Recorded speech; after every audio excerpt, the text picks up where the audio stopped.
जो एग्ज़ाम हो रहा है कि निष्पक्षता से एग्ज़ाम हो रहा है। जो ये लोग जो अभी खबरें आ रही है परीक्षा जो देने वाले आश्वस्त हैं कि जो परीक्षा हो रही है बिल्कुल निष्पक्ष तरीके से परीक्षा हो रही है, कहीं कोई गड़बड़ी नहीं है। तेजस्वी जी के ऊपर जो चार्जशीट दाखिल किया गया है, इस पर आपको क्या कहना है? भाई ईडी ने चार्जशीट जारी किया तो ईडी का मामला है, कहीं न कहीं गड़बड़ी पाया गया होगा। विपक्षी सवाल उठाता है तो आप लोग उस पर भी कहते हैं कि उनको बोलने का अधिकार नहीं है, ऐसा क्यों सर? मैं इसीलिए कह रहा हूँ कि जो पापी है वो पुण्य की बात करे।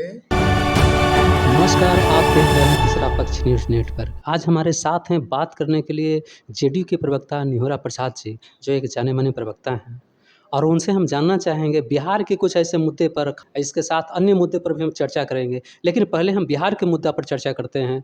अभी फ़िलहाल में सर जो एग्ज़ाम चल रहा है बिहार पुलिस का बिहार में, इसमें लेकर भी कितने लोग पकड़ा रहे हैं, पेपर लीक का भी मामला हो सकता है सामने आ जाए। इस तरह का जो अभी निकल के आ रहा है स्टेटमेंट, इस पर आपको क्या कहना है पहले से? ये जो सिपाही की परीक्षा हुई बिल्कुल पारदर्शिता और निष्पक्ष परीक्षा हुई।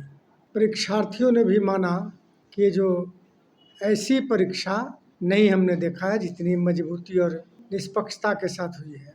देखिए बिहार की सरकार कड़ी कानून बनाई है पेपर लीक मामले में या परीक्षाओं में गड़बड़ी करने के मामले में, और इस पर सरकार सख्त तरीके से परीक्षा ले रही है। मीडिया में कुछ छिटपुट आ रहा है कि पकड़ा गया, वो सारे मुझको लगता है कि जांच के बाद वो सारे गलत ही निकलेंगे, लेकिन बिल्कुल पारदर्शिता के साथ परीक्षा हुई। कहने का मतलब है कि जो एग्ज़ाम हो रहा है कि निष्पक्षता से एग्ज़ाम हो रहा है। जो ये लोग जो अभी खबरें आ रही है, जो पेपर में निकल रही है, ऐसा ये सब फर्जी टाइप के लग रहा है। परीक्षा देने वाले आश्वस्त हैं कि जो परीक्षा हो रही है बिल्कुल निष्पक्ष तरीके से परीक्षा हो रही है, कहीं कोई गड़बड़ी नहीं है। जैसे कि मान लीजिए कि नीट का एग्ज़ाम हुआ सर देश में। नीट का एग्ज़ाम हुआ तो एक तरफ पेपर लीक का भी मामला सामने आने के बावजूद भी केंद्र उसको रद्द नहीं कर पा रही है। वैसा क्या बिहार में भी ऐसा अगर आती है, तो क्या नीट की तरह इसको भी रद्द नहीं किया जा सकता है? नहीं, वहाँ रद्द नहीं हुआ, माननीय सर्वोच्च न्यायालय का निर्णय था। क्योंकि उस नीट परीक्षा रद्द के लिए लोग सर्वोच्च न्यायालय गए और सर्वोच्च न्यायालय ने परीक्षा को रद्द करने से मना कर दिया, बल्कि ये कहा कि आप जिलेवार या क्षेत्रीयवार परीक्षा घोषित कर दीजिए। तो इस पर यह भी आरोप लगाता है सर कि एनटीए उसको फंडिंग करता है, इसलिए केंद्र सरकार उसको जो है एग्ज़ाम रद्द नहीं करना चाहती है। अरे भाई, तो आरोप लगाने के लिए कुछ भी लगाया जा सकता है, लेकिन यह बात सही है कि सरकार, भारत की सरकार पूरी कार्रवाई कर किया और जो जहां ऐसा हुआ सारे लोगों को गिरफ्तार किया। ईडी के द्वारा जो तेजस्वी जी के ऊपर जो चार्जशीट दाखिल किया गया है, इस पर आपको क्या कहना है? भाई ईडी ने चार्जशीट जारी किया तो ईडी का मामला है, कहीं न कहीं गड़बड़ी पाया गया होगा, कानून के खिलाफ कोई काम किया होगा। तो ईडी ने जो चार्जशीट जारी किया तो ये चार्जशीट में कहीं न कहीं कुछ संबंधित, इनसे संबंधित मामला होगा। बांग्लादेश के मुद्दा पर हम चलते हैं सर। हम बांग्लादेश में जो अभी जिस तरह से अराजकता की स्थिति फैली हुई है, तख्तापलट हुआ, उसका उसका प्रभाव इंडिया पर भी देखने को मिल रहा है। तो उसी तरह कांग्रेस के जो नेता हैं खुर्शीद आलम, वो भी बोल रहे हैं कि ऐसा भारत में भी स्थिति पैदा हो सकती है। आखिर ऐसा क्या है जो इस तरह का वक्तव्य देने पर मजबूर हो रहे हैं?